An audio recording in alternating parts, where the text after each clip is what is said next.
You understand English but you can't speak English. আপনি ইংরেজি বোঝেন কিন্তু বলতে পারেন না। এটা কি আপনার সমস্যা? যদি এটাই আপনার সমস্যা হয় তাহলে আজকের ভিডিওটি আপনার জন্য। এই সমস্যাটা মিলিয়নস অফ পিপুলের, তারা ইংরেজি বোঝে কিন্তু বলতে পারে না।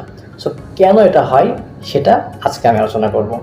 সো ফার্স্ট থিং ইজ, যেটা সবচেয়ে বড় ভুল আমরা করি সেটা হচ্ছে আমরা যখন কোনো বিষয় নিয়ে কথা বলি তখন আমরা অতিরিক্ত গ্রামার নিয়ে চিন্তা করি। যেমন আমি যদি বলি আমি সকাল থেকে ফুটবল খেলতেছি, তখন আমরা চিন্তা করি যেটা কোন টেন্সে আছে।